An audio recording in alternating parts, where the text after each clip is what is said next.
Bon ben, bonjour tout le monde. Aujourd'hui, je vais vous parler du livre L'énergie des esclaves, le pétrole et la nouvelle servitude. C'est un livre qui est écrit par Andrew Nikiforuk. Donc, l'exposé d'aujourd'hui, dans un ordre assez simple. Fait que si on regarde la table des matières, on peut voir qu'en premier, je vais présenter l'auteur, qui est Andrew Nikiforuk, comme je l'ai dit avant. Ensuite, on va parler du sujet en général du livre, puis un peu comment c'est fait. Puis ensuite, je vais passer chapitre par chapitre pour souligner les points importants qu'il y a eu dans chacun des 13 chapitres. Donc, Andrew Nikiforuk, c'est un journaliste canadien.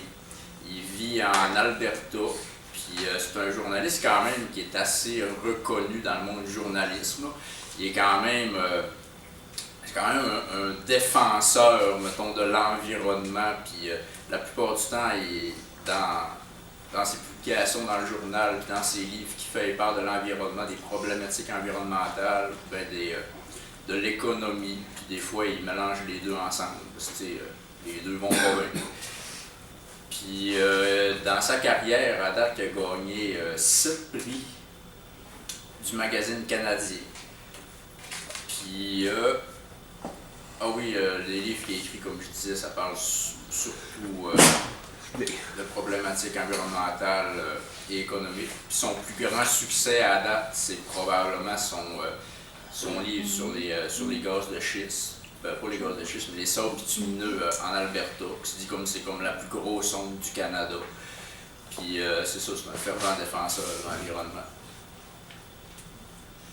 Donc, le sujet du livre en général, le livre, il parle un peu beaucoup de la dépendance à l'énergie, mais contrairement à ce que le titre dit, ça parle pas juste, mettons, de pétrole, il n'est pas juste focusé là-dessus.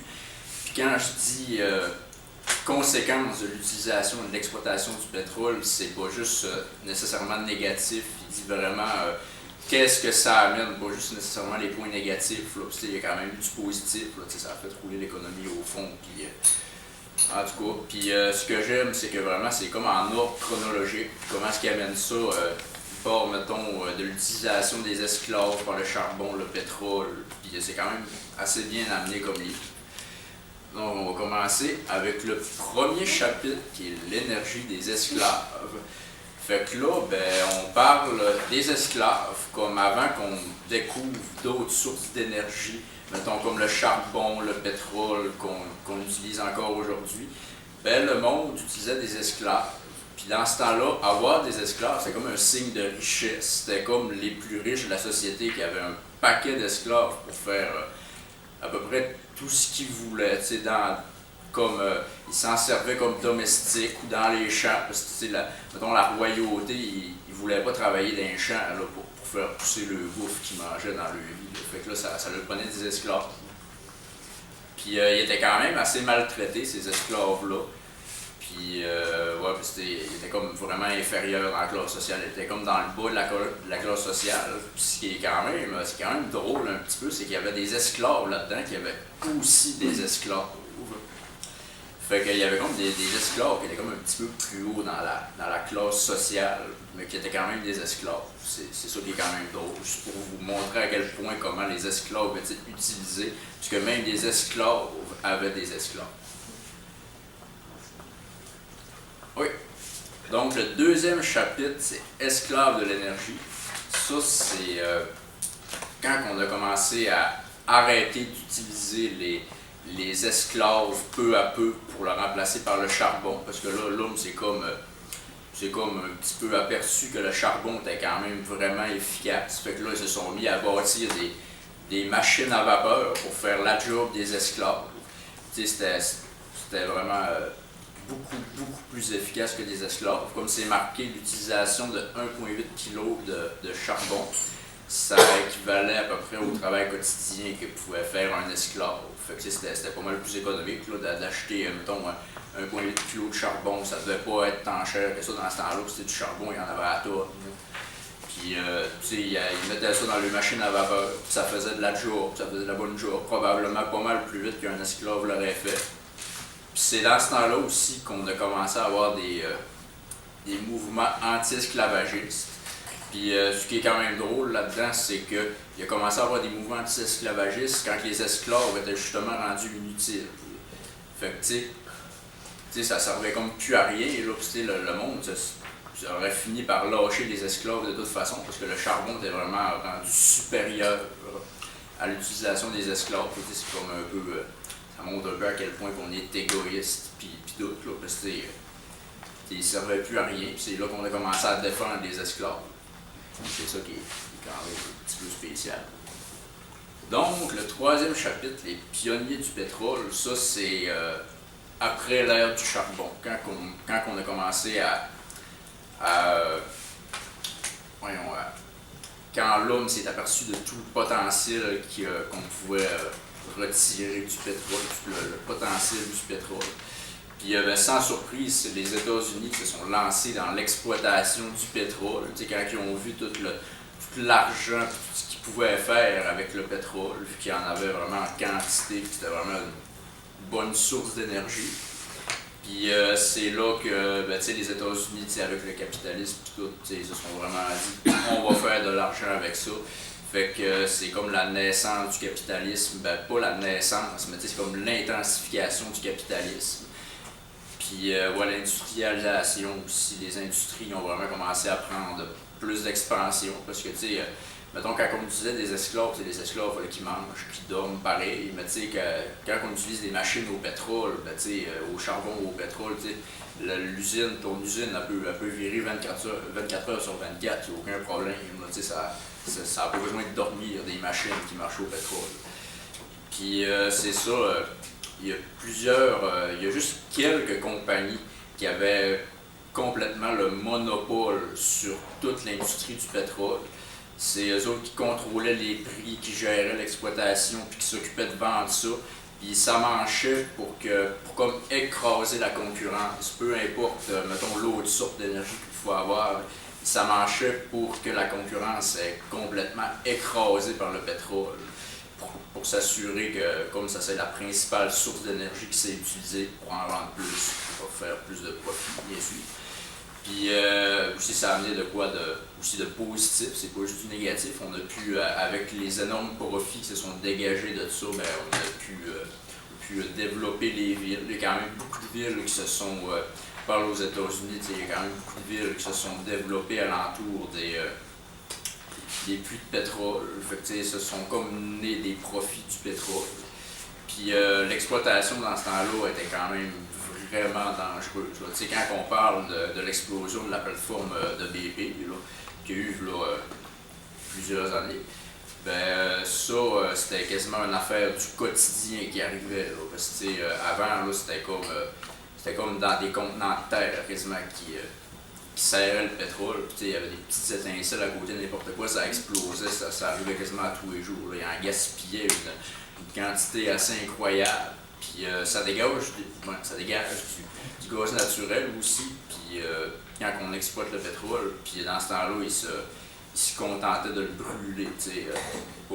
Il n'y avait pas vraiment d'intérêt à garder ça. Le pétrole, le gaz naturel. Pas de problème, ça, on jette ça aux poubelles. Donc, le quatrième chapitre, c'est la nouvelle servitude. Ça, c'est quand on a commencé vraiment à utiliser le pétrole en quantité industrielle. Notre consommation de pétrole n'arrêtait pas d'augmenter d'année en année.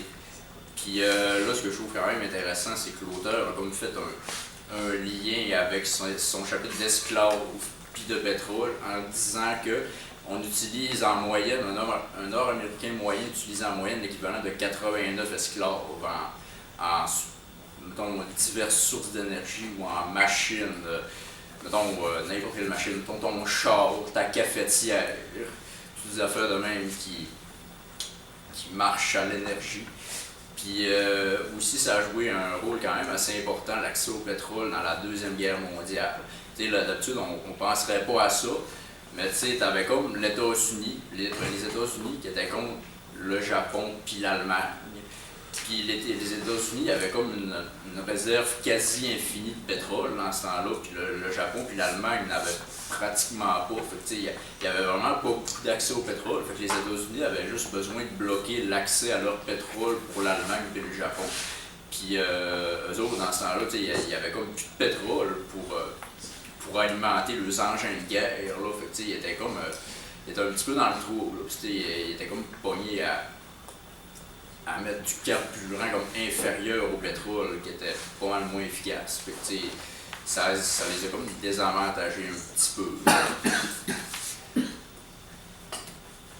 Donc, le 5e chapitre, une agriculture déréglée. Là, on parle de quand le pétrole est arrivé dans l'agriculture. Ça, c'était la naissance de l'agriculture commerciale. Avant ça, c'était pas mal juste des petites fermes familiales de subsistance. Là, tu cultivais tes affaires toi-même chez vous, c'est ça que tu mangeais. Des petites fermes familiales qui vendaient ça, qui vendaient le surplus comme à l'épicerie locale. Ça faisait manger le monde. Puis là, avec l'arrivée du pétrole dans l'agriculture, ça faisait le travail pas mal plus rapidement, puis tu pouvais couvrir une pas mal plus grosse surface sans avoir besoin d'engager plus de personnes. Si tu avais des machines qui marchaient au pétrole, tu mettais de l'essence là-dedans, il n'y a aucun problème. Là, ça y allait dans le champ, là, ça cultivait, puis ça faisait la job vraiment plus vite qu'un homme. Puis c'est là, dans ce temps-là, aussi pour produire plus vite, on s'est mis à utiliser juste quelques espèces de plantes. C'est comme les plantes qui poussent le plus vite et qui produisent le plus. Fait qu'on a comme délaissé la plupart des espèces de plantes qu'on mangeait avant, là, parce qu'ils se sont rendus compte que ça sert absolument à rien d'avoir des plantes qui prennent, mettons, plusieurs semaines de plus à pousser que des plantes qui produisent plus puis qui prennent moins de temps. Mais aussi, il y avait un désavantage à prendre ces plants-là, c'est que ces plants-là, oui, ils produisaient plus vite, mais ils prenaient aussi beaucoup plus de nutriments du sol, fait que ça appauvrissait le sol vraiment. Fait que c'est là, dans ça là, qu'ils se sont mis à utiliser des engrais puis des pesticides chimiques. Puis ça, avec ça, ça vient aussi que la plupart des pesticides et des engrais, à un moment donné, ils vont se ramasser dans le lac, puis ils vont se ramasser dans les rivières, dans les lacs, puis ça se déverse. Puis ça crée un autre problème de pollution dans ce temps-là. Puis aussi, on utilise maintenant, on a bien beau dire qu'on produit plus avec moins, mais il y a un fait qu'on s'est rendu qu'on utilise 8 fois plus d'énergie à produire notre nourriture que ce qu'elle va nous redonner. Fait, dans le fond, on est perdant là-dedans. On a bien beau produire plus vite, mais on dépense 8 fois plus d'énergie que qu'est-ce que ça nous redonne. Puis les plants aussi qui produisent plus sont il y a une baisse de la valeur nutritive aussi, probablement c'est à cause que les sols sont moins riches qu'avant, qu'ils manquent des nutriments. Là, parce que normalement, les engrais qu'ils mettent, c'est pas. Ça régénère pas tous les stocks de tous les nutriments qu'il y avait dans la terre, ça va juste en remettre quelques-uns, mais pas toutes. Fait que ça fait comme baisser la valeur nutritive des aliments qu'on mange. Donc, chapitre 6, le Viagra de l'espèce.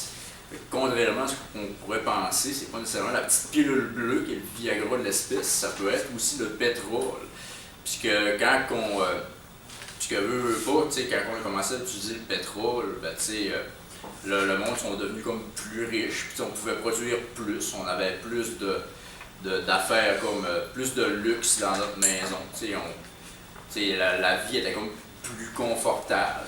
Puis tu pouvais comme te permettre de faire plus d'enfants. Le monde était plus riche, la vie était confortable. Fait que, pourquoi pas en faire profiter à plus d'enfants? Il y avait les conditions idéales pour faire plus d'enfants. Puis, c'est sûr, il y avait aussi avec ça, il y avait des progrès dans la médecine puis tout. Fait que, puis l'hygiène surtout. Fait que là, l'espérance de vie, elle s'est mise à augmenter aussi. La vie, ça allait bien. Puis, aujourd'hui, c'est comme, dans les naissances, c'est comme le phénomène contraire. Puis, dans ce temps-là, le pétrole coûtait pas grand-chose. Mais aujourd'hui, le pétrole est pas mal plus cher qu'il était avant.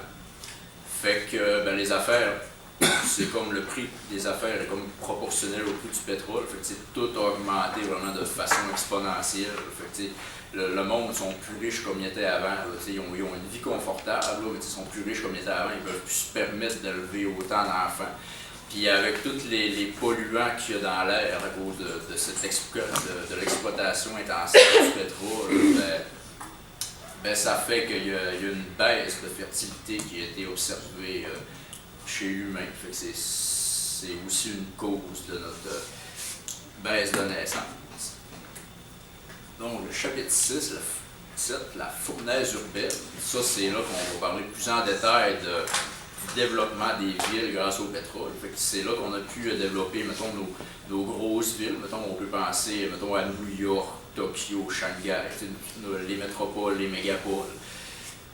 Puis ces grandes villes-là ils ont vraiment grossi vraiment très vite. Ils couvrent juste 3% de la surface de la planète. C'est eux autres qui consomment presque toute l'énergie de la planète au complet. On pense juste aux grosses villes. Là, ça couvre presque rien. Puis ça consomme presque toute l'énergie. Puis on a détruit des millions de kilomètres carrés de terres fertiles et humides pour développer ces grosses villes-là. Quand on pense à ça, c'est pas tant le fun que ça. Puis dans ces grosses villes-là, vu que les industries, ça se concentre pas mal toutes là. Fait que il y a beaucoup de pollution, il y a des problèmes de pollution là-dedans. Fait que normalement, la qualité de l'air et de l'eau va baisser dans les grandes villes. Puis la température aussi va augmenter de plusieurs degrés. Avec toute cette activité-là qu'il y a dans les villes, ça va faire augmenter la température dans la ville.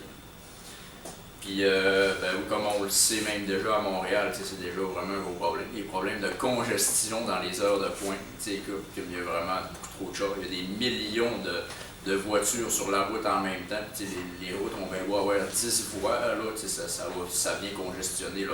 En Chine, c'est n'importe quoi. Là. Ils ont des routes de 10-20 voies. Puis, c'est congestionné à mort pareil. Puis aussi, ces grandes villes-là, ils produisent vraiment énormément de déchets.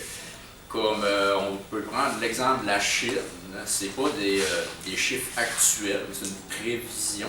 C'est prévu qu'en 2020, juste la Chine va produire environ 400 millions de tonnes de déchets. Puis 400 millions de tonnes, c'est tous les déchets que la planète a produits au complet en 97. Juste pour dire comment que ça augmente vite. Là, on part juste d'un pays à 400 millions de tonnes, contrairement à toute la planète, là, genre même pas 20 ans. Là, puis aussi, en prenant encore un exemple de la Chine, on peut voir qu'ils ont vraiment, même ici au Québec, avec nos routes, ils ont comme, nos routes sont funies. Là, ça fait plusieurs années, les routes sont funies au Québec. Là, les infrastructures de la route, c'est funirait, ça s'écroule, là, ça tombe en morceaux. Fait que, ils ont juste pensé qu'on peut se développer, on a les moyens, on a de l'argent, fait qu'on va se développer, mais ils n'ont pas nécessairement porté attention à la qualité. Fait qu'ils ont plus pensé quantité par-dessus la qualité. Puis comme si je reprends mon exemple que je voulais arriver avec la Chine, il y a des édifices qui ont été bâtis dans les années 80 en Chine qui sont déjà en train de s'écrouler. Depuis plusieurs années, là, il y a déjà des édifices en Chine qui s'écroulent. Parce qu'ils ont trop bâti comme à la bouche, ils n'ont pas vraiment porté attention.